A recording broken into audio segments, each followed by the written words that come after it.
On parle souvent de persévérer, on parle souvent d'être régulier dans ses efforts, mais beaucoup moins souvent d'abandon. Pourtant, je suis sûre qu'il nous est déjà tous arrivé d'abandonner un projet d'écriture. En tout cas, moi, personnellement, j'ai déjà abandonné de nombreux projets. J'abandonnais régulièrement des projets avant la publication de mon premier roman. Et aujourd'hui encore, il peut m'arriver d'abandonner un projet d'écriture.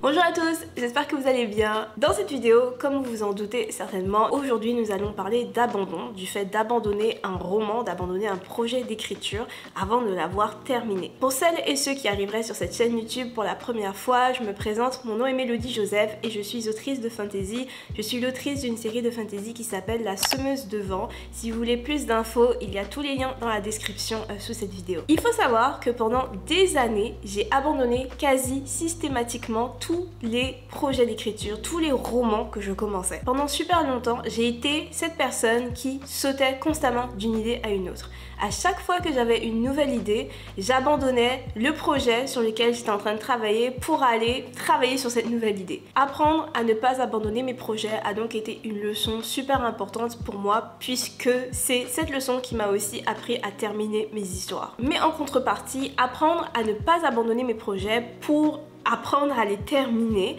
m'a aussi donné très peur d'abandonner quoi que ce soit. Pourtant, il y a plein de très bonnes raisons pour lesquelles il peut être plus utile d'abandonner un projet que de s'obstiner dessus indéfiniment. Savoir faire la différence entre un projet qui a simplement besoin d'être retravaillé et un projet qu'il vaut mieux écarter pour se concentrer sur quelque chose d'autre est donc une compétence super importante à acquérir selon moi. En tant qu'auteur, si on va trop dans un sens, on va avoir tendance à abandonner tout ce qu'on commence sans jamais rien finir, mais si on tend trop dans l'autre sens, on court le risque en fait de rester coincé pendant des années sur un même projet qui n'ira jamais nulle part. Voici donc mes conseils, mes trucs, mes astuces pour trouver un équilibre entre ces deux états, pour savoir quand est-ce qu'un projet devrait être abandonné et quand est-ce qu'un projet a juste besoin d'être retravaillé un petit peu. Alors premièrement, je pense que lorsqu'il est question d'abandonner un projet, il est important de se dire qu'un abandon n'a pas à être définitif. Abandonner une histoire ne veut pas dire qu'on ne peut pas y revenir plus tard. Abandonner peut juste vouloir dire qu'on fait une pause, seulement ici il est question d'une pause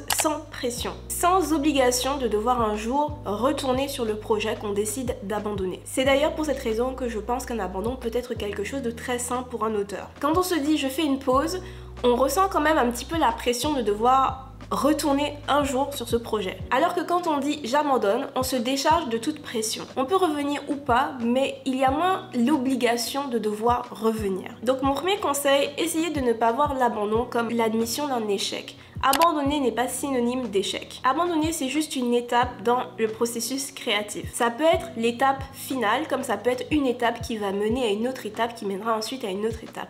Mais c'est juste une étape. Voir l'abandon de cette manière m'a aidé à beaucoup dédramatiser le fait d'abandonner des projets et à être plus gentille envers moi-même. Parce que pendant super longtemps, comme j'abandonnais systématiquement tout ce que je commençais, je m'en voulais beaucoup et j'avais l'impression d'être tellement nulle, d'être une mauvaise autrice. Mais quand j'ai commencé à ne plus voir l'abandon comme un échec, j'ai commencé à dédramatiser un petit peu le fait d'abandonner des choses. Maintenant que cela a été dit, parlons maintenant de raisons pouvant mener à un abandon. Je pense qu'une bonne raison d'abandonner un projet est si on travaille sur ce projet depuis des années et on avance juste pas du tout. Si ça fait 10 ans que vous planifiez ou écrivez un roman, et ici je souligne bien un roman et pas une série, parce que si il est question d'une série, forcément 10 ans, ça peut être très court comme ça peut être très long, ça dépend beaucoup. Mais si ça fait 10 ans que vous êtes en train de planifier ou être en train d'écrire un seul roman et que vous n'avez plus de motivation, plus d'inspiration, ou si ça fait 10 ans que vous êtes bloqué sur un roman et ne savez pas du tout comment avancer, je pense que c'est une très bonne raison d'abandonner. Laissez ce projet de côté pendant quelques mois, voire quelques années et peut-être en fait même ce dont vous avez besoin. Je pense aussi que dans ce genre de situation, ça peut faire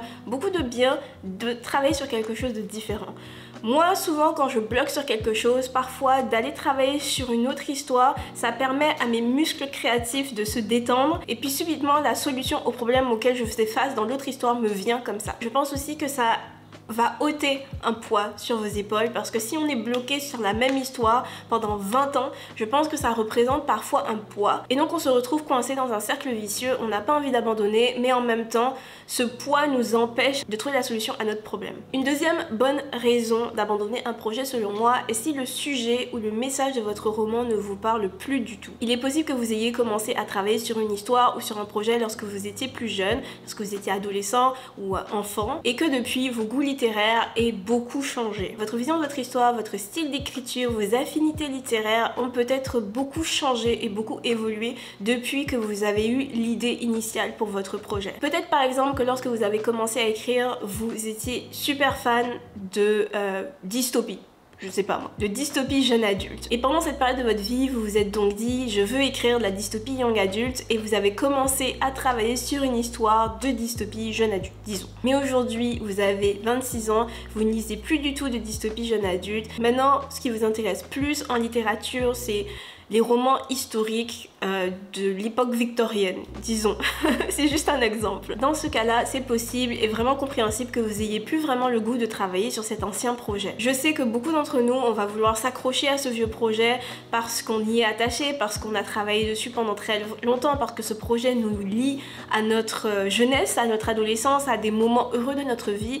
Mais si vous voyez que vous n'avez jamais envie vraiment de travailler sur ce projet parce que ce projet ne correspond plus du tout à vos goûts littéraires, peut-être est-ce le moment de mettre ce projet de côté et de l'abandonner. Mon conseil dans ce genre de situation est vraiment de ne pas hésiter, de ne pas avoir peur en fait d'abandonner ce projet et de travailler sur quelque chose d'autre qui correspond plus à vos intérêts du moment. Je pense aussi que dans ce genre de situation, ça peut être intéressant de regarder les aspects de cette histoire que vous aimez encore. Peut-être qu'il y a des personnages que vous aimez dans cette histoire, certains concepts, des parties de l'univers que vous aimez toujours et que vous pouvez toujours réutiliser. Même si vous abandonnez ce projet, rien ne vous empêche de récupérer les éléments qui vous plaisent et de les utiliser dans quelque chose de nouveau qui correspond plus en fait à votre personnalité et à la personne que vous êtes maintenant. De mon côté, comme je l'ai dit, quand j'étais plus jeune, j'écrivais, en fait je commençais tellement d'histoires et il y a beaucoup d'éléments dans ces anciennes histoires que j'aime encore beaucoup aujourd'hui. Et donc j'ai une liste dans mon ordinateur de ces éléments, donc d'idées de personnages, d'idées d'univers, d'idées de scènes, etc. récupérées dans ces textes que j'ai écrits il y a très longtemps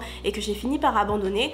Et à chaque fois que je travaille sur quelque chose de nouveau, je regarde dans cette liste s'il n'y a pas quelque chose que je peux réutiliser. Donc une autre chose à garder à l'esprit lorsqu'il est question d'abandon, abandonner un projet ne veut pas dire abandonner tout un projet. De toutes les manières, c'est votre histoire, c'est vous qui l'avez écrite, même si vous décidez de la laisser de côté, vous pouvez toujours garder ce qui vous plaît dans cette histoire. Et enfin, troisième bonne raison d'abandonner un projet selon moi, c'est si le projet vous fait vous sentir mal en fait. Si la simple idée de travailler sur cette histoire vous fait vous sentir mal, si c'est devenu dur mentalement d'écrire pour vous parce que ce projet vous rappelle par exemple des moments très difficiles, je pense qu'abandonner devrait être une option. Souvent parce que l'abandon est associé à l'échec, on a peur en fait de considérer l'abandon et on s'obstine à travailler sur des choses qui nous font du mal, des choses qui ne nous plaisent pas, juste parce que le mot abandonner semble tellement fort. Mais je pense vraiment que dans ce genre de situation, abandonner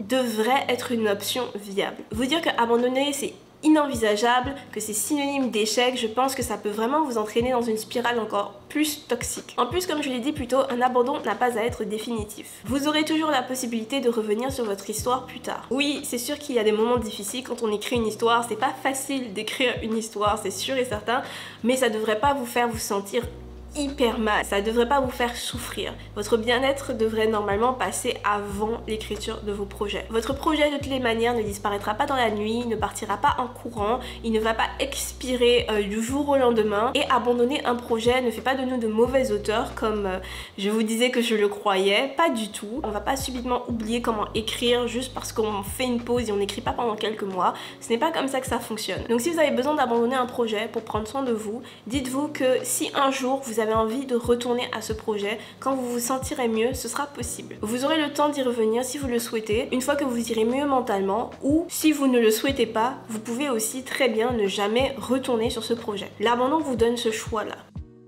Bon, je vous ai parlé des raisons qui selon moi valent un abandon définitif. Maintenant, j'aimerais mettre ces raisons un petit peu en perspective en vous parlant des raisons qui ne justifient pas d'abandonner instantanément un projet. Et ici, je vais surtout parler en fonction de mon expérience personnelle d'écrivaine qui abandonnait tout le temps tous ses projets, comme je l'ai dit, et finissait toujours par le regretter. Il y a beaucoup de projets que j'ai abandonnés quand j'étais adolescente. Je regrette toujours de les avoir abandonnés, mais je n'ai pas envie de les écrire maintenant parce que c'était vraiment une autre phase de ma vie et je ne suis plus cette autrice là. J'ai repris les éléments que j'aimais dans ces projets, mais souvent je me dis ah, si seulement je n'avais pas abandonné ces projets.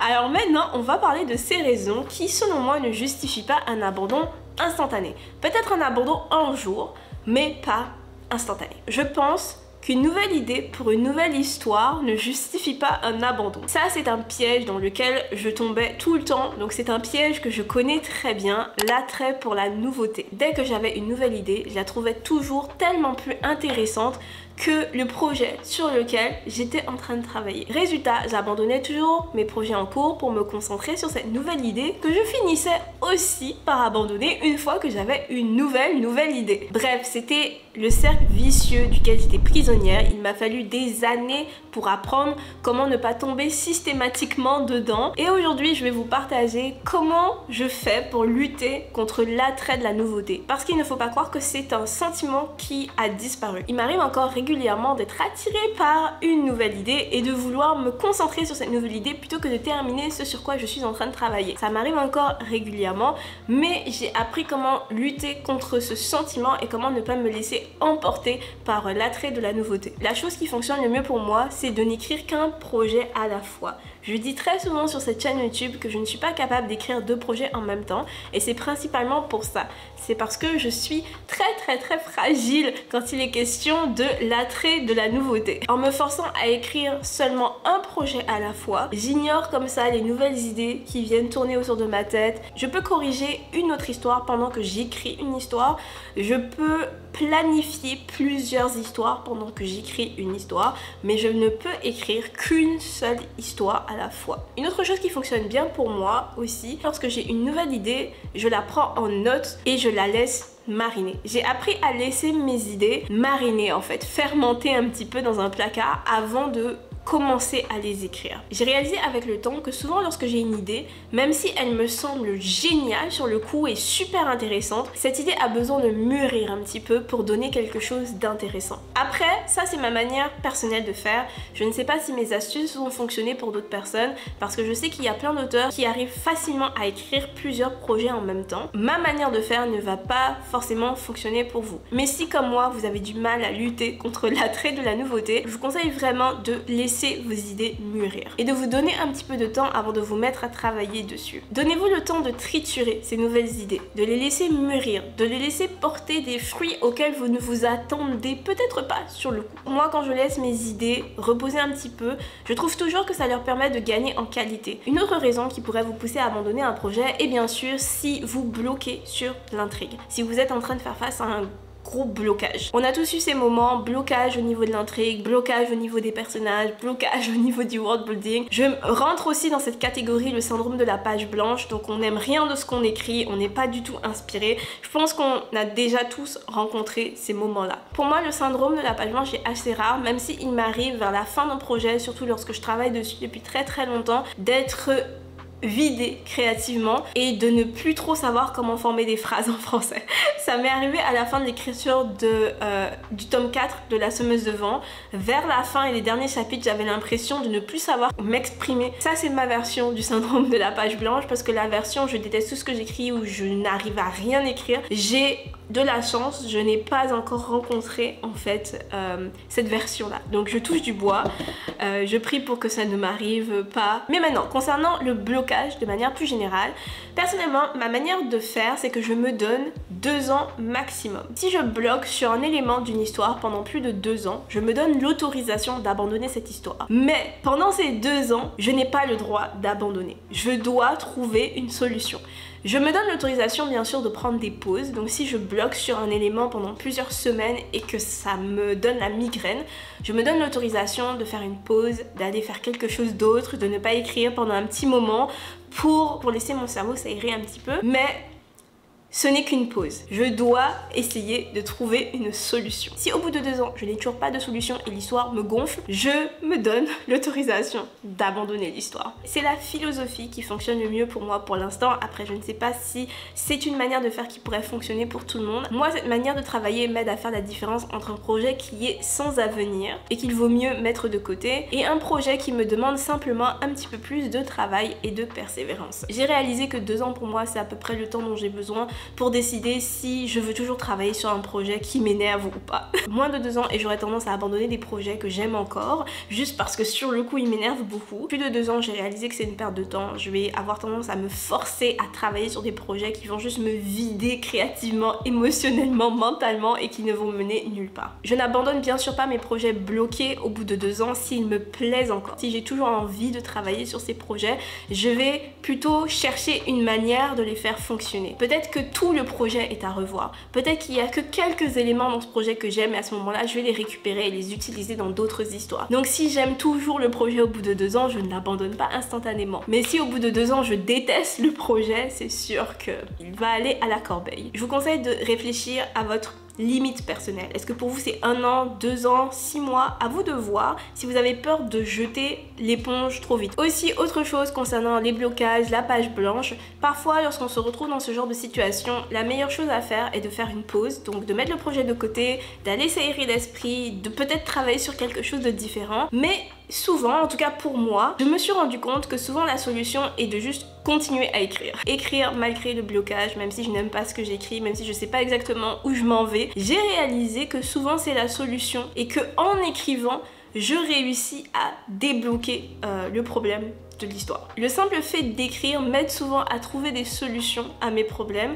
et me redonne le goût d'écrire. Parole d'ancienne, plus je vieillis et plus je me rends compte que dans la vie, souvent, la solution, c'est l'action. On va avoir toujours envie de réfléchir, de planifier, de penser, alors que la solution, c'est souvent de juste faire. Même si on sait pas trop ce qu'on fait, c'est ça qui va nous aider, c'est ça qui va débloquer en fait le problème. Il y a un slogan que j'aime beaucoup. C'est le slogan d'une pub de voiture, même si je me souviens plus de la marque. Et c'est quelque chose comme du mouvement vient l'inspiration. Movement that inspires. Oui, voilà. Je trouve que c'est très juste.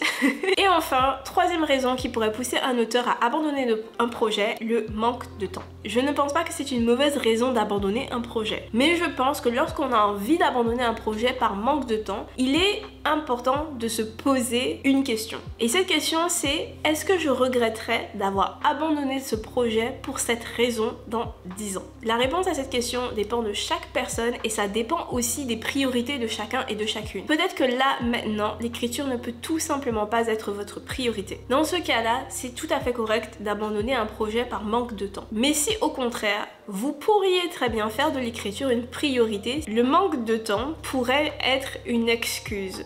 Une excuse que vous allez regretter dans quelques années. Dans ces circonstances-là, je pense vraiment que c'est important d'être honnête avec soi-même et avec ses priorités. Je sais que ça peut être difficile parce que je sais que on peut avoir les yeux plus gros que le ventre, ou au contraire, on peut avoir beaucoup de mal à se motiver, même pour des projets qui nous tiennent vraiment à cœur. Mais je pense que c'est important d'avoir ces réflexions avec soi-même, donc de se questionner, de se demander, ok, pourquoi je pense que je n'ai pas le temps, pour ne pas regretter dans quelques années d'avoir abandonné un rêve pour une mauvaise raison. Avez-vous déjà abandonné un projet et est-ce que vous le regrettez aujourd'hui? N'hésitez pas à me le dire dans les commentaires sous cette vidéo. Moi maintenant, ce que je peux dire pour conclure cette vidéo, c'est que je pense vraiment que tout projet, même un projet abandonné, n'est jamais une perte de temps. Même si on finit par abandonner un projet après y avoir consacré des années, si on a pris du plaisir à travailler dessus, si ce projet nous a permis d'apprendre quelque chose, ce projet n'était pas une perte de temps. C'est pour ça que j'insiste vraiment sur le fait qu'un abandon ne devrait pas être forcément vu comme un échec, surtout dans le monde créatif. Parce qu'en plus avec l'écriture, ce qui nous permet de nous améliorer, c'est la lecture, mais aussi et surtout la pratique. C'est pour ça que c'est important d'apprendre à terminer ces histoires, puisque c'est en terminant des histoires qu'on apprend à terminer des histoires et qu'on apprend à écrire de bonnes fins. Mais c'est pour ça aussi que le simple fait d'écrire quelque chose, même si c'est une histoire qu'on ne va pas terminer, ben ça a de la valeur, parce que ça nous fait écrire. Ça nous permet de pratiquer l'écriture. Donc voilà, c'est à peu près tout ce que je pense concernant ce sujet. J'espère que cette vidéo vous aura plu. En tout cas, merci de l'avoir regardé jusqu'ici. Si vous l'avez aimé, n'hésitez pas à me le faire savoir en likant cette vidéo. Et si vous êtes curieux et aimeriez voir mes prochaines vidéos, n'hésitez pas à vous abonner à la chaîne. On se retrouve très vite. Portez-vous bien tout le monde et à bientôt. Bye!